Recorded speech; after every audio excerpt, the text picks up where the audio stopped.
अस्सलाम वालेकुम, आप देख रहे हैं प्रोग्राम क्रॉस टॉक और आपके साथ मैं हूं मदीहा मसूद। जैसे कि आप सब जानते हैं कि सऊदी क्राउन प्रिंस मोहम्मद बिन सलमान पाकिस्तान पहुंच चुके हैं। 2 रोज़ा उनका ये दौरा है और $21 बिलियन की सरमायाकारी पाकिस्तान में होने जा रही है। सऊदी अरब पाकिस्तान में तेल, गैस, तवानाई, पन बिजली, मादनियात, खुराक और ज़राअत के शोबों में बड़ी इन्वेस्टमेंट करने जा रहा है। पाक सऊदी अरब के दरमियान सुप्रीम कोऑर्डिनेशन काउंसिल भी कायम की गई है। मोहम्मद बिन सलमान और इमरान खान इस काउंसिल की निगरानी खुद करेंगे और कुछ हल्के ये भी कह रहे हैं कि सऊदी हुकूमत तहरीक इंसाफ की हुकूमत पर भरपूर मेहरबान है। नाक़दीन की तनकीद एक तरफ, लेकिन एक भारी इन्वेस्टमेंट पाकिस्तान में आना यकीनी तौर पर पाकिस्तान के ज़र मुबादला के ज़खायर को सहारा देगा। तो आइए बढ़ते हैं अपने मेहमानों की जानिब। हमारे साथ मौजूद है लाहौर स्टूडियो से इरशाद अहमद आरिफ साहब, इस्लामाबाद से हमें ज्वाइन कर रहे हैं इजहारुल हक साहब, then we have doctor Hussain Parasha साहब, 92 अखबार के सीनियर कॉलम निगार हैं, तज्ज़ियाकार हैं, 20-22 साल सऊदी अरब में सऊदी वज़ारत तालीम से वाबस्ता भी रहे हैं। देन डॉक्टर हसन अस्करी साहब भी हमारे साथ मौजूद हैं। तो सबसे पहले इरशाद अहमद आरिफ साहब, आप बताइएगा, सुप्रीम कोऑर्डिनेशन काउंसिल भी बनने जा रहा है, ये एक 2 वे प्रोसेस है। पाकिस्तान और सऊदी अरब जो इन्वेस्टमेंट करने जा रहा है, डेफिनेटली सऊदीया का भी इसमें कोई मफाद होगा। मुआशी तौर पर आप क्या देखते हैं कि दोनों ममालिक खत्ते में क्या किरदार अदा करने जा रहे हैं? पहली बात तो यह है जी कि मफाद तो हर हुकूमत का, हर रियासत का अपना मफाद होता है और मफादात के तहत ही ताल्लुकात चल रहे होते हैं। लेकिन सऊदी अरब और बल्कि अरब ममालिक को पाकिस्तान ने बार बार ये बावर कराया है कि आपका तेल पर जो मुकम्मल इन्हिसार है वो काफ़ी नहीं है और आपके लिए नुकसानदेह भी है। और एक अरसे से अमेरिका और यूरोप जो हैं वो कोशिश कर रहे हैं कि मुतबादिल ज़राए से तेल की अहमियत कम कर दी जाए, ख़त्म अगर नहीं हो सकती कम कर दी जाए। तो इसी वजह से जब अप्स डाउन होते हैं तो ये ममालिक जो हैं बहरान का शिकार भी होते हैं। कई दफ़ा हुआ तेल की कीमतें जब $30 $25 पे आती हैं तो फिर इन ममालिक पर एक बोझ आता है माशी। तो अब सऊदी हुकूमत ने और शहज़ादा मोहम्मद बिन सलमान जो हैं, चूँकि वो एक नौजवान नस्ल के नुमाइंदा हैं, नई सोच रखते हैं, पढ़े लिखे हैं, सऊदी बाकी हुक्मरानों के मुकाबले में फ़ैसल के बाद ये ज़्यादा पढ़े लिखे नौजवान आए हैं। तो उन्होंने ये बात मानते हुए कि अब हमें तेल पर और अपने वसाइल पर इन्हिसार कम करके सरमायाकारी पर इन्हिसार करने हैं। ये जो पैसा हमारा अमरीकी बैंकों में पड़ा है, यूरोपीय बैंकों में पड़ा है, ये गैर महफूज सरमाया है। महफूज सरमायाकारी ये है कि हम उन ममालिक की तरफ रुजू करें जहाँ सरमायाकारी के मौक़े बहुत ज़्यादा हैं और अपना हिस्सा लें। उसमें पाकिस्तान है, इंडोनेशिया है, मलेशिया है, चाइना है, इवन उनके ख़्याल में भारत भी है। तो अब ये दौरा जो है एक सफारती दौरा भी है, सियासी दौरा भी है और इक़्तिसादी और माशी दौरा भी है। पाकिस्तान में अट्रैक्शन ये है कि हमारे जो ताल्लुकात हैं वो आज़मूदा ताल्लुकात हैं, एतमाद का रिश्ता है और हमारी नज़रियाती और मजहबी हम आहंगी जो है वो सब पर यहाँ है। जब सऊदी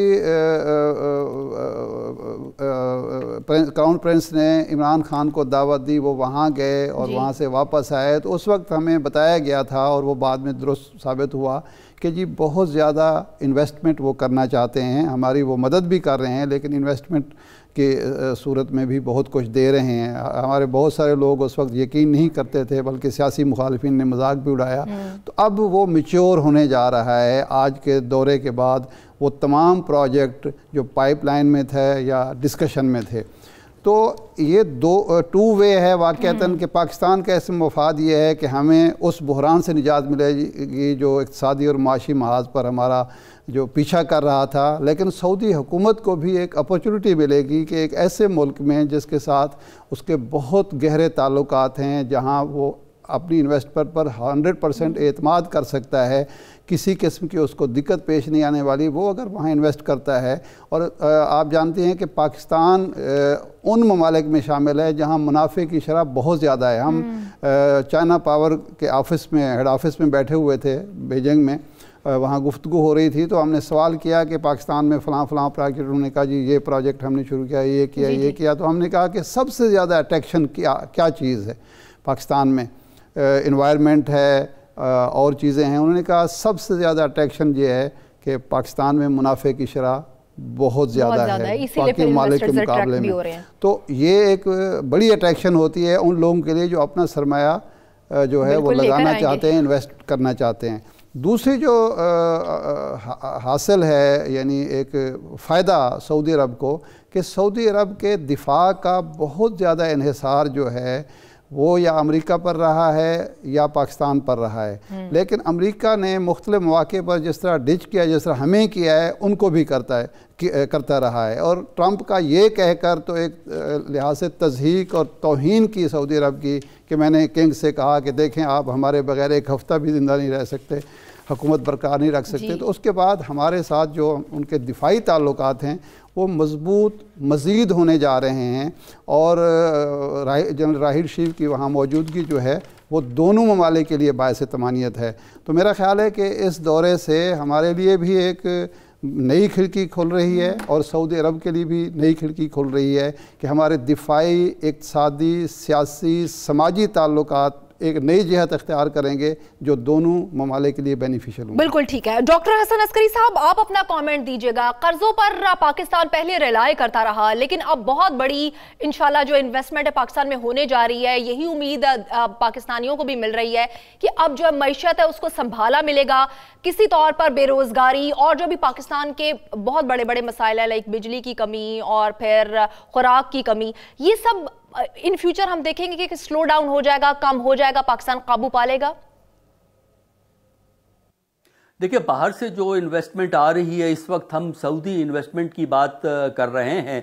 ये इन्वेस्टमेंट अगर अगले 1-2 साल में आ जाती है और पाकिस्तान में इन्वेस्टमेंट हो जाती है तो इसका बराह रास्त फ़ायदा जो है वो पाकिस्तान की इकोनॉमी को होता है। यहाँ पे जो अनएम्प्लॉयमेंट है मौजूद, अनएम्प्लॉयमेंट कम हो जाती है, बजाय इसके कि लोग मारे मारे फिरते हैं और मिडल ईस्ट की रियासतों में जाना चाहते हैं, तो यहाँ भी उनकी अपॉर्चुनिटीज़ जो हैं वो बढ़ जाती हैं। फिर ये है कि जो हमारे बहुत से इलाके कम तरक्की याफ्ता हैं, जिस तरह बलूचिस्तान है, KP के बहुत से इलाके हैं और गिलगित बल्तिस्तान के इलाके हैं, इन सब को एक अपॉर्चुनिटी मिलेगी कि जो इकोनॉमी में नए ट्रेंड्स आएंगे उससे ये फ़ायदा उठा सकेंगे। इसमें पाकिस्तान की जिम्मेदारी ये है कि अपने सिस्टम को इतना मजबूत करे कि ये जो रिक्वायरमेंट होती हैं इन्वेस्टमेंट की बाहर से आने की, उनको फौरी तौर पे पूरा कर सके। यानी करप्शन को कंट्रोल करना, एफिशिएंसी को इम्प्रूव करना,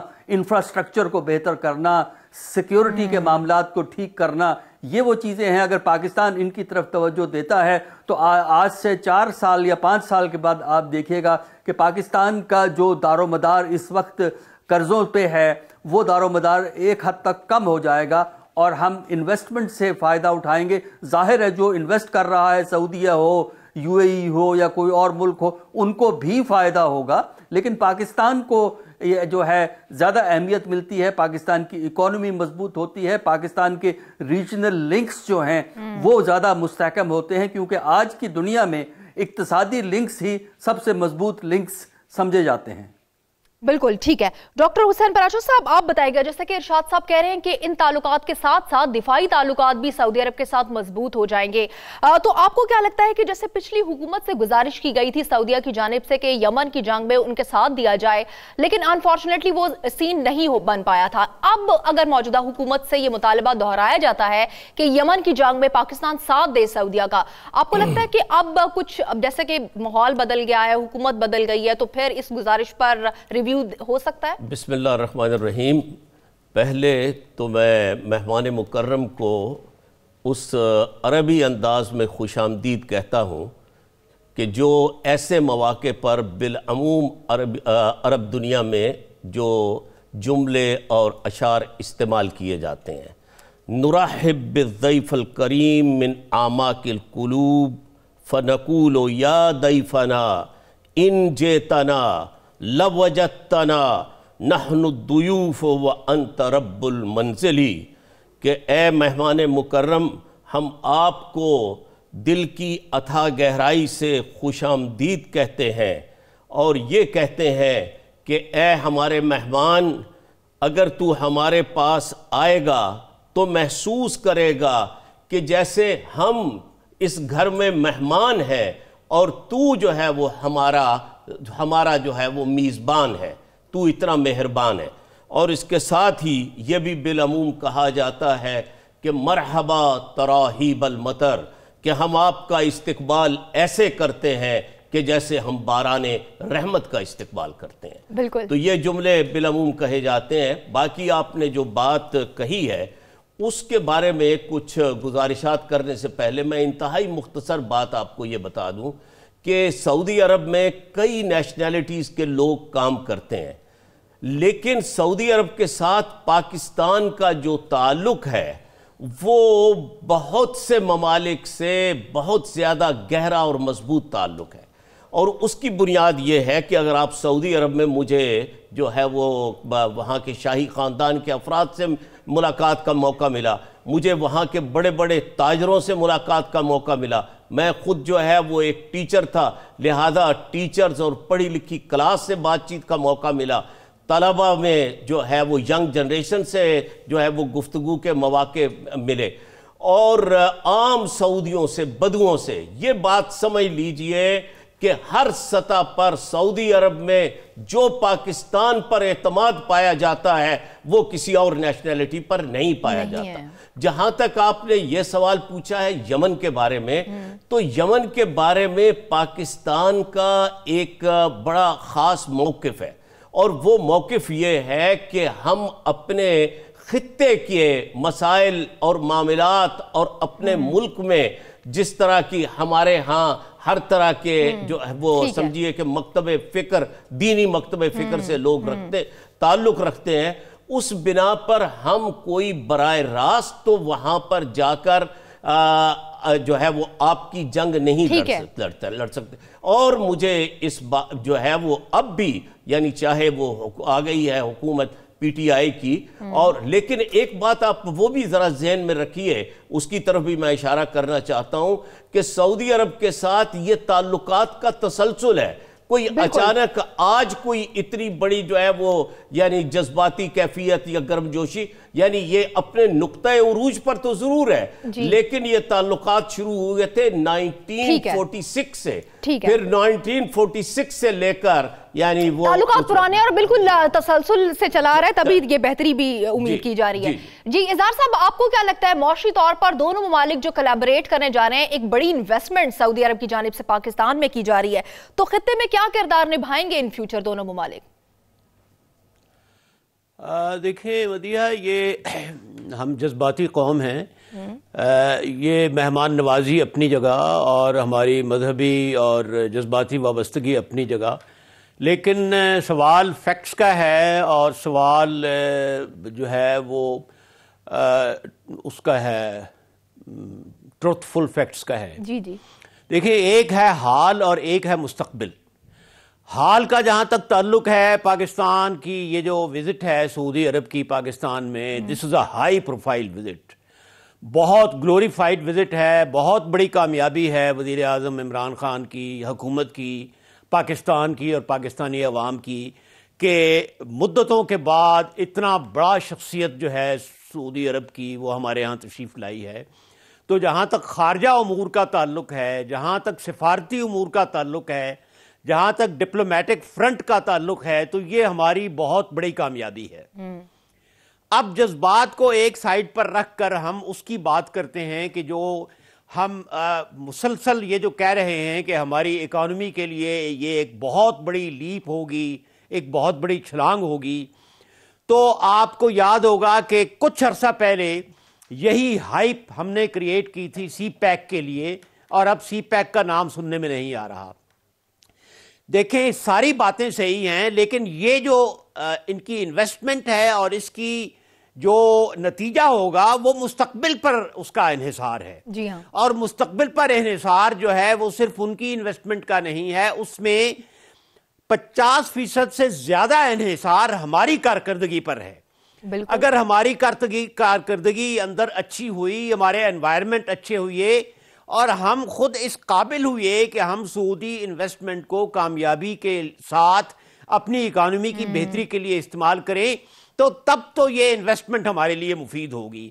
ادروائز جتنے بھی آتے ہیں ڈگنیٹریز باہر سے، سربراہان مملکت، ٹاسک فورسز بنتی ہیں، ایم او یو ہوتے ہیں سائن، وفود آتے جاتے ہیں، لیکن اس کا یہ مطلب ہرگز نہیں کہ ڈیفینیٹلی عملی فائدہ ہوگا.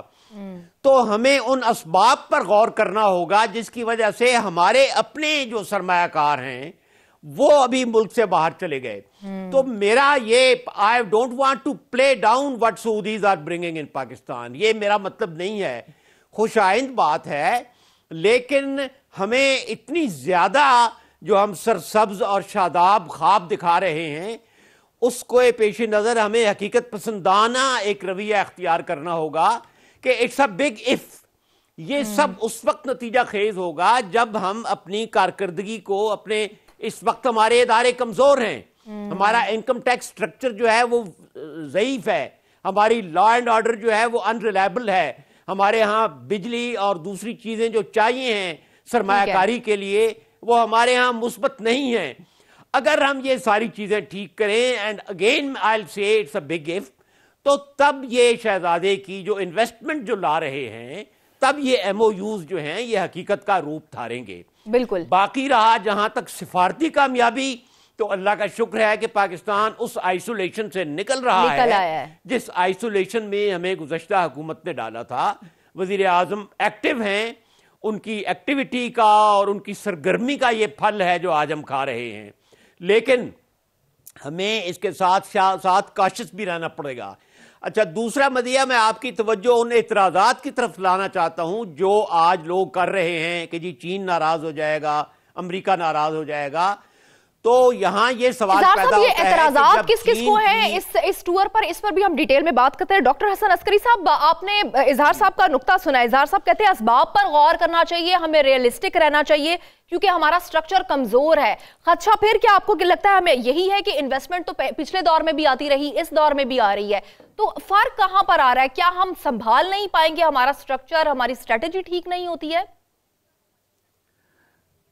دیکھیے, انویسٹمنٹ کے سلسلے میں یہ ذہن میں رکھنا چاہیے کہ اس کے نتائج آنے میں چند سال لگتے ہیں. انویسٹمنٹ آتی ہے, چیزیں بنتی ہیں اور اس کے بعد ریزلٹس اس کے آنے شروع ہوتے ہیں, اور اس رزلٹ کو صحیح لائنز پہ لانے کے لیے یہ بالکل صحیح کہا ہے کہ ہماری بھی ذمہ داری ہے, جس کا میں نے پہلے اپنے کامنٹس میں اشارہ کیا تھا کہ کچھ ذمہ داری جو ہے وہ اس ملک کی ہوتی ہے جہاں انویسٹمنٹ آ رہی ہو, یعنی اس میں گورننس کے ایشو ہیں, انفراسٹرکچر کے ایشوز ہیں جن کو آپ کو ایڈریس کرنا ہے, کرپشن کو روکنا ہے. پھر ہمارے ہاں ماضی میں ہم نے یہ دیکھا ہے کہ باہر سے جو انویسٹر آتا ہے اس کو ہمارے پروسیجرز اور بیوروکریٹک چینلز اس طرح خراب کرتے ہیں کہ وہ پھر چیخے مارتا ہوا یہاں سے دوڑ جاتا ہے.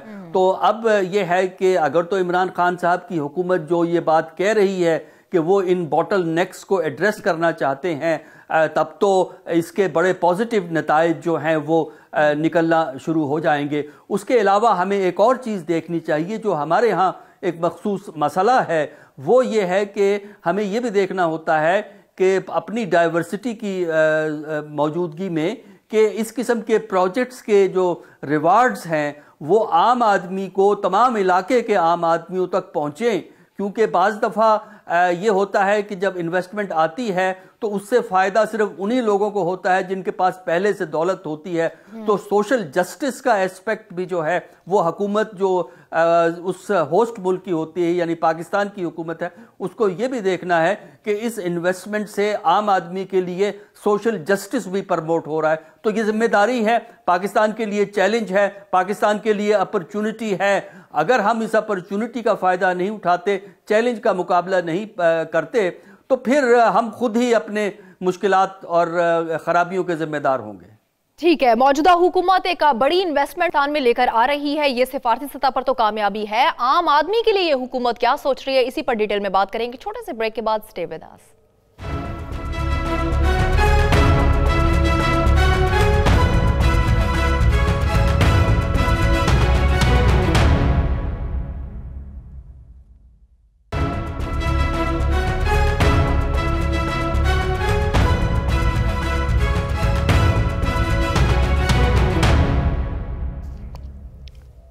Welcome back. ब्रेक से पहले हम बात कर रहे थे कि सऊदी अरब की जानिब से एक बड़ी इन्वेस्टमेंट पाकिस्तान में आ रही है। आम आदमी के लिए भी यकीनी तौर पर भला हो जाएगा, क्योंकि बेरोजगारी अगर पाकिस्तान का बड़ा मसला है, डिफरेंट सेक्टर में जब इन्वेस्टमेंट होगी तो उनके लिए भी फलाह के काम किए जाएंगे। इजहार साहब, आप बताइएगा कि सऊदी अरब ऑयल रिफाइनरी के अलावा ज़राअत के शोबे में भी इन्वेस्ट करने जा रहा है, पन बिजली के मनसूबे में भी इन्वेस्टमेंट होगी। आपको क्या लगता है, जब डिफरेंट सेक्टर में इन्वेस्टमेंट होगी तो पाकिस्तान का जो एक बड़ा मसला है बेरोजगारी, वो भी कम हो पाएगा? मुझे नहीं ख्याल कि ज़राअत में और पन बिजली के सेक्टर्स में ये ज़्यादा कामयाबी होगी। उसकी वजह यह है कि ज़राअत खुद सऊदी अरब में उसका एक स्ट्रॉन्ग पॉइंट नहीं है। दूसरा यह है कि हमारे ताली दोनों हाथों से बचती है और दोनों हाथ इस मामले में कमज़ोर हैं। हमारे यहाँ खुद ज़राअत जो है वो पीछे है। आपको पता है कि हम आज तक ज़राअत को इंडस्ट्री का दर्जा नहीं दे सके। हमारे यहाँ लैंड रिफॉर्म्स नहीं हुई। हमारे यहाँ फी एकड़ पैदावार इंडिया से बहुत कम है। इंडिया का पंजाब छोटा है रकबे में, हमारा पंजाब बड़ा है, लेकिन उनका जो पंजाब है वो पूरे इंडिया के लिए फूड की बास्केट बनी हुई है। हमारे यहाँ फर्टिलिटी के बावजूद हम ज़राअत में बहुत पीछे हैं। तो मैं नहीं समझता कि हमारा जो प्रेजेंट सूरत हाल है ज़राअत में, जो हमारी नो हाउ है, हमारी जो परफॉर्मेंस है और हमारी जो ओवरऑल हमारी मैकेनाइज्ड नहीं है, एग्रीकल्चर मशीनी नहीं हुई जिस तरह अमेरिका में, ऑस्ट्रेलिया में, न्यूजीलैंड में, स्कैंडिनेविया में हुई है, तो ज़राअत में तो वो नहीं है। अच्छा, अब पन बिजली का भी हमारे यहाँ, आपके यहाँ पाकिस्तान में क्या है? पन बिजली आपने कोई पैदा की है, आप नो हाउ कहां से लाएंगे? मैं समझता हूं कि ये जो बातें की जा रही हैं, ये वी हैव, वो जो अंग्रेजी में कहते हैं ना, we have been here before, तो हमें इस पर गौर करना होगा कि हम अमली तौर पर इससे कैसे फायदा उठाएंगे। आपका ज़राअत का सारा सिस्टम ही आउटडेटेड है। आपके यहाँ बलोचिस्तान में हजारों साल पुरानी सरदारी सिस्टम है। आपके यहाँ साउथ पंजाब में और सिंध में सैकड़ों साल पुराना फ्यूडलिज्म है। आप किस मुंह से जरी तरक्की की बात कर रहे हैं? आप जरी मुल्क हैं, आपके यहाँ शहद खालिस नहीं मिलता, दूध खालिस नहीं मिलता, आटा खालिस नहीं मिलता। तो हमें ख्वाबों की दुनिया से बाहर आना होगा। भाई, हम किस दुनिया में रह रहे हैं? या तो ये है कि हम न्यूजीलैंड, ऑस्ट्रेलिया और डेनमार्क वगैरह से मदद लें ताकि वो हमारी ज़राअत को तरक्की दें, फिर हम स्ट्रक्चरल रिफॉर्म्स करें। हमारे यहाँ लैंड रिफॉर्म्स नहीं हुई, इंडिया ने वो 51 में कर ली। अच्छा, तो मैं समझता हूं कि इस सिलसिले में जितनी भी बातें की जा रही हैं वो मुस्तकबिल के हवाले से हैं कि ये हो जाएगा, वो हो जाएगा। ठीक है, सवाल ये है कि क्या हम ये कर पाएंगे या नहीं? कोई खास नहीं होता।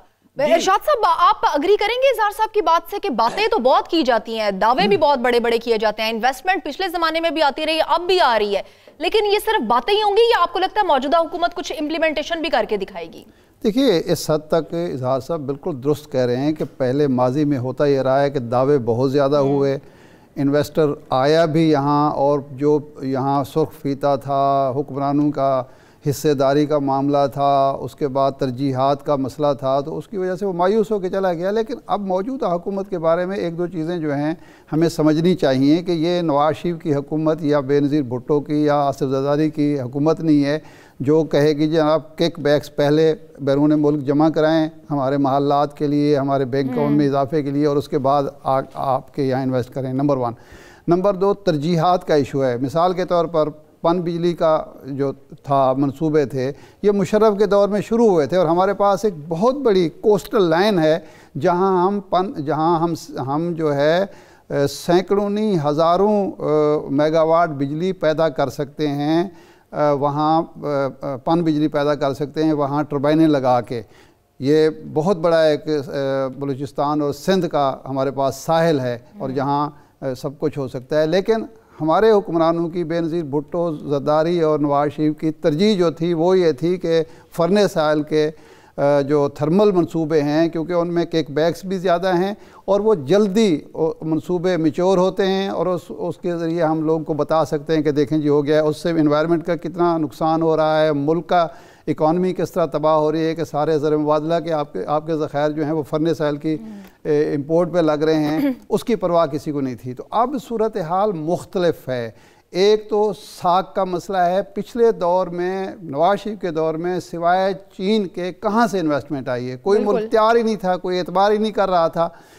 ابھی ایک جناب شہباز شریف صاحب نے کہا کہ یہ جو انویسٹمنٹ آ رہی ہے، جو پیسہ آ رہا ہے، یہ سپاہ سالار کی محنت کا نتیجہ ہے، ریاضت کا نتیجہ ہے۔ لیکن سوال یہ ہے کہ سپاہ سالار موجودہ ہوں یا پہلے والے ہوں، وہ تو نواز شریف کے دور میں بھی بیچارے دوڑے پھرتے تھے، قمر باجوہ صاحب ہوں، راحیل شریف صاحب، وہ نہیں چائنا جاتے تھے، سعودی عرب نہیں جاتے تھے، یو اے نہیں جاتے تھے، لیکن حکومت پر کوئی اعتبار نہیں کرتا تھا۔ سعودی عرب نے ابتدا میں $1.5 ارب دیے، اس کے بعد وہ بھی دستکش ہو گئے کہ انہیں پتہ چلا کہ یہ پیسہ جو ہے وہ صرف ادھر ادھر ہو گیا ہے۔ تو اب لوگ اعتماد بھی کر رہے ہیں اور یہ منصوبے بھی بنا رہے ہیں۔ انہوں نے یہ دیکھیں نا، آئل ریفائنری کا منصوبہ بن رہا ہے نا، بنا ہے، اور اس پہ انویسٹمنٹ آ گئی ہے تو کام بھی شروع ہو جائے گا۔ اب 6 ماہ میں ہو، سال میں ہو، لیکن ہوگا۔ ونڈ انرجی کا ہے، وہ بھی انشاءاللہ ہوگا۔ تو حالات ماضی سے مختلف۔ ایک بات ابتدا میں ہوئی تھی یمن کے حوالے سے، دیکھیے یمن کے حوالے سے سابقہ حکومت تھی یا موجودہ، پاکستان کی ہر حکومت پابند ہے آئین کی، جس کے تحت یہ آئین میں یہ لکھا گیا ہے ابتدائی آرٹیکلز میں کہ جناب والا جو مسلم ممالک کے درمیان تنازع ہوگا اس میں ہم فریق نہیں بنیں گے، ہم ثالث بنیں گے۔ ہم وہاں ان میں امن کرائیں گے، ان میں صلح کرائیں گے، ان کے درمیان جو ہے ثالثی کریں گے، ہم کسی ایک فریق کا ساتھ نہیں دے گا۔ آج یہی موقف ہمارا بھی، ہم سعودی عرب کو یہ یقین دہانی نہیں کرا رہے، نہ کرائیں گے کہ جناب آپ یمن پہ حملہ کریں، ہم آپ کے ساتھ ہوں گے، فوج بھیجیں گے، بلکہ ہم یہ کہہ رہے ہیں، راحیل شریف صاحب بھی یہی کہتے رہے، قمر باجوہ صاحب بھی یہی کہہ رہے ہیں، عمران خان بھی یہ کہہ رہے ہیں، ہمارے پارلیمنٹ کی قرارداد بھی یہ ہے کہ جناب والا ہم آپ کی صلح صفائی کراتے ہیں، ایران اور سعودی عرب کے درمیان ہم صلح صفائی کے لیے تیار ہیں۔ اور چین کی جو بات کی جا رہی ہے، یہ ایک پروپیگنڈا یہاں ہو رہا ہے، وہ اس پہ آئیں گے تو بات کریں گے۔ چین تو خود خواہش مند ہے کہ سی پیک میں سعودی عرب کو شامل کیا جائے، ایران کو شامل کیا جائے، افغانستان کو شامل کیا جائے، تو وہ کیسے ناراض ہو سکتا ہے؟ بالکل ٹھیک ہے۔ ارشاد صاحب کی بات کو آگے لے کر میں چلوں گی۔ ڈاکٹر حسن عسکری صاحب، جیسے کہ ارشاد صاحب کہہ رہے ہیں کہ چین خود بھی ولنگ ہے کہ سعودی عرب پارٹنر بنے، تو آپ کو کیا لگتا ہے کہ سی پیک میں پھر تیسرا فریق سعودی عرب بنے گا؟ دیکھیے، آپ کو ایک چیز ذہن میں یہ رکھنی چاہیے کہ جو چائنا صرف سی پیک نہیں چلا رہا، چائنا کا روڈ اینڈ بیلٹ انیشیٹو ہے جو پورے گلوبل سسٹم کو کور کرتا ہے، جو یورپ بھی پہنچتا ہے مختلف چینل سے، اور سی پیک اس کا ایک چھوٹا سا حصہ ہے، اور اس کا مقصد ہی یہی ہے کہ لنکیجز جتنے زیادہ بڑھیں گے اتنی یوٹیلٹی ہوگی۔ لہٰذا اگر سعودی عربیہ اس میں حصہ دار بنتا ہے یا اس میں اپنے پروجیکٹ شامل کرتا ہے تو اس کا فائدہ جو ہے سعودی عربیہ کو، پاکستان کو اور چین کو بھی ہوتا ہے۔ دیکھیں چین کو اس طرح ہوتا ہے کہ چین جیسے باتیں کر رہا ہے، یہ سعودی عربیہ جو یہ بات کر رہا ہے کہ وہ ایک آئل ریفائنری لگانا چاہتے ہیں گوادر میں جو ہے، اسی طرح چین بھی خود ایک پیٹرو کیمیکل پروجیکٹ جو ہے وہاں گوادر میں لگا رہا ہے، ایک کی بجائے وہاں 2 پروجیکٹ لگیں گے وقت کے ساتھ، اور اس کا بنیادی مقصد سعودیز کے لیے یہ ہے کہ وہ نہ صرف پاکستان کو ریفائنڈ آئل پرووائڈ کر سکیں گے بلکہ یہاں سے آئل جو ہے ویسٹرن چائنا بھی جائے گا، اور اس کا 2 طریقے ہیں۔ انیشلی ہو سکتا ہے کہ یہ ٹرانسپورٹ کے ذریعے جائے، لیکن الٹیمیٹ جو پروجیکٹ ہے وہ یہ تھنکنگ ہے کہ یہاں سے ایک وائٹ آئل پائپ لائن بچھائی جائے گی جو کہ لنک کرے گی ویسٹرن چائنا کو۔ تو گوادر سے الٹیمیٹلی ڈاؤن دی روڈ، آپ 10 سال ڈاؤن دی روڈ دیکھیے تو گوادر سے پائپ لائن آپ کی ویسٹرن چائنا جا سکتی ہے، جس پہ چائنا اس وقت تھنکنگ کر رہا ہے، اور الٹیمیٹلی سعودیہ کا بھی یہی مرضی ہوگی کہ وہ اس ریجن کو ریفائنڈ آئل جو ہے، کروڈ آئل نہیں، ریفائنڈ آئل جو ہے پرووائڈ کرے۔ اور چین بھی یہاں پہ ایک پیٹرو کیمیکل پروجیکٹ جو ہے، آئل ریفائنری ٹائپ کا پروجیکٹ سعودیہ کے علاوہ چین بھی گوادر کے ارد گرد لگا رہا ہے۔ بالکل ٹھیک ہے۔ ڈاکٹر حسین پراشا صاحب، آپ فرمائے گا، چین نے سوچا اور اس کے بعد اب سعودیہ بھی اسی معاملے پر سوچ رہا ہے، آپ کو کیا لگتا ہے کہ جب یہ 2 اسٹرانگ کنٹریز پاکستان میں آ کے انویسٹ کر رہی ہیں اور یہاں پر سیکٹر فلرش کرے گا تو دوسرے جو ممالک ہیں، دوست ممالک ہوں یا دیگر ممالک ہوں، کیا وہ بھی انکریج ہوں گے ان فیوچر کے پاکستان میں آئیں انویسٹ کریں؟ جی میں پہلے یہ عرض کروں گا کہ میرے بھائی جناب اظہار الحق صاحب نے یہ فرمایا کہ یہاں زراعت میں سعودی عرب کی دلچسپی کی کوئی جو ہے ویلیڈیٹی نہیں بنتی۔ اس سلسلے میں میں یہ بات اپنے ذاتی تجربے اور معلومات کی بنیاد پر جو ہے وہ شیئر کرنا چاہتا ہوں کہ سعودی عربیہ میں اب زراعت بہت ہی ڈیولپڈ ہے، اگرچہ ان کو پانی کے مسائل ہیں اور صحرائی زمین ہے۔ تبوک میں 80 ایکڑ پر مشتمل ایک ان کا بہت بڑا فارم ہے جو کہ سابق وزیر دفاع مرحوم جو ہے وہ سلطان بن عبدالعزیز صاحب کا تھا، اور وہاں پر 80 ایکڑ پر فارمنگ کس چیز کی ہوتی ہے؟ فلاورز کی، اور وہ فلاور جو ہیں وہ ہفتے میں 3-4 دن وہاں سے جہاز لے کر وہ یورپ کے بڑے بڑے کیپٹلز کی جو ہے وہ طرف پرواز کرتے ہیں، اور وہاں سے سعودی عربیہ کو بہت بڑا زر مبادلہ حاصل ہوتا ہے۔ اور وہاں پر کام کون کرتے ہیں یہ بھی دلچسپ بات آپ کو بتا دوں، پاکستانی فارمرز کام کرتے ہیں، اگرچہ ایکسپرٹس پوری دنیا سے انہوں نے بلائے ہوئے ہیں۔ یہی کچھ صورتحال پاکستان میں ہو سکتی ہے۔ ایک اور بات کی طرف ہمیں توجہ دینی چاہیے کہ اس وقت سعودی عربیہ کی فارن پالیسی میں ایک شفٹ آ رہا ہے۔ چند سال پہلے میری ایک سعودی شہزادے سے بات ہوئی تو میں نے پاکستان کے بارے میں بڑی اٹریکٹیو پکچر ان کے سامنے پیش کی انویسٹمنٹ کے لیے، تو انہوں نے کہا کہ ہم تو اپنی ساری انویسٹمنٹ میں یہاں کے بڑے بڑے جو ملینرز ہیں، بلینرز ہیں، ان سے لے کر امریکہ میں کرتا ہوں، لیکن اب جو ہے وہ ویسٹ کے بجائے جو سعودی عربیہ ایسٹ کی طرف آ رہا ہے، اور ایشیا کا یہ سارا دورہ اسی سلسلے کی ایک کڑی ہے۔ اور چونکہ پاکستان ایک بہت ہی زبردست قسم کا ان کا اتحادی بھی ہے، اور پھر دفاع میں بھی پاکستان جو ہے وہ صف اول میں کھڑا ہوا ہمیں نظر آتا ہے، کیونکہ سعودی عربیہ کے جہاں تک اس کا تعلق ہے تو پاکستانی ہر قربانی دینے کے لیے تیار ہے۔ چائنا کو آج ہی چائنا کے ایک سینئر سفارتکار کا یہ بیان آیا ہے کہ ہمیں کوئی کانفلکٹ جو ہے وہ آف انٹرسٹ نہیں ہے، اور ہم سعودی عربیہ سمیت اور ملکوں کو بھی اس میں ویلکم کرتے ہیں، اور اس لحاظ سے لیکن بات وہی ہے کہ جو جس کی طرف ہمیں توجہ دینی ہے کہ ہم راجہ صاحب کی ذرا قطع کلامی معاف، یہ جو راجہ صاحب فرما رہے ہیں نا چائنیز کا، یہ میں اپنے معلومات کی بنیاد جو چائنیز سفیر سے پچھلے سال ہماری 2 بریفنگز ہوئیں آف دی ریکارڈ، اور چائنا جا کر جو ہمیں بریفنگز ملی ہیں ان میں چائنا کی یہ خواہش ہے، اس نے کہا کہ پہلی بات تو یہ کہ سی پیک واحد منصوبہ ہے، جتنے منصوبے ہیں چائنا کے وہ 6 ملکوں کے، 8 ملکوں کے، 4 ملکوں کے ہیں، سی پیک 2 ملکوں کا منصوبہ ہے۔ انہوں نے کہا کہ پاکستان اگر اس میں سعودی عرب کو شامل کرے، افغانستان کو شامل کرے، ایران کو شامل کرے تو ہمیں خوشی ہوگی، اور ہم پاکستان سے کہہ رہے ہیں کہ ان کو لے کے ہیں، یعنی یہ معلومات کی بنیاد پر بات ہو رہی ہے کہ چائنا خوش ہے۔ یہ امریکہ اور انڈیا کے ایجنٹ جو پاکستان میں ہیں وہ یہ پروپیگنڈا کر رہے ہیں کہ جناب چائنا ناراض ہے، فلان ناراض ہے، اس پہ اور یہ بھی پروپیگنڈا کیا جا رہا ہے کہ چائنا کو کک آؤٹ کرایا جائے گا۔ اگر مجھے اجازت دیں تو بس میں 2 جملوں میں اپنی بات مکمل کر دوں، لیکن جو سب سے اہم ترین بات ہے وہ یہ ہے کہ ہماری حکومتوں کو اپنا طرز فکر بدلنا ہوگا۔ یہ ایک بڑا ہی مسلمہ اصول ہے اس کا جو ہے وہ دنیا کی خارجہ پالیسی کا، کہ اس کی اصل بنیاد آپ کا داخلی استحکام ہے، آپ کی معاشی خوشحالی ہے۔ اس لیے اگر جو ہے وہ میں یعنی یہ کہ بڑے ہمبل ہو کر یہ ریکویسٹ کروں گا اپنے وزیر اعظم صاحب سے کہ وہ ملک کے داخلی استحکام پر توجہ دیں۔ اور دوسری بات یہ ہے کہ ابھی 6 ماہ کے اندر اس حکومت نے 33,238 ارب روپے کا قرضہ لیا ہے، جس میں 17,500 ارب جو ہیں وہ داخلی قرضہ ہے، ڈومیسٹک لون ہے، اور 13,500 ارب جو ہے وہ ہمارا فارن ڈیٹ ہے، جو کہ بہت زیادہ ہے۔ اور جس طرح سے انہیں ایک پارلیمنٹ کے اندر بھی ایک ایسا ماحول کریٹ کرنا چاہیے کہ جس میں جو ہے وہ حزب اختلاف بھی، حزب اقتدار بھی، وہ مل کر چلیں اور دنیا کو یہ میسج جائے کہ ہم جو ہے وہ اکٹھے ہیں، ہم ایک ہیں۔ بالکل، چائنا تو ویلکم کر رہا ہے دیگر ممالک کو بھی کہ میں انویسٹ کیا جائے، لیکن پروپیگیشن کیوں ہو رہی ہے کہ چائنا ناراض ہے یا چائنا کو کک آؤٹ کیا جائے گا؟ اسی کا جواب لیں گے ڈاکٹر حسن عسکری سے، لیکن چھوٹے سے بریک کے بعد اسٹے ود اس۔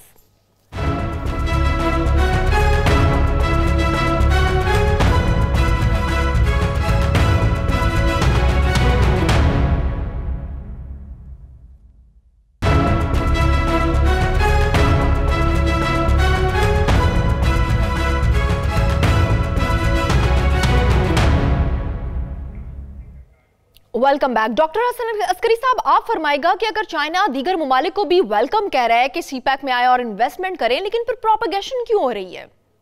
क्यों कहा जा रहा है कि चाइना को किक आउट कर दिया जाएगा या चाइना नाखुश है? देखिए, जो ये प्रोपेगेंडा है, ये प्रोपेगेंडा तो उन लोगों की तरफ या उन ममालिक की तरफ से है जिनकी राइवलरी है चाइना से एक या दूसरी या तीसरी वजूहात की बिना पर।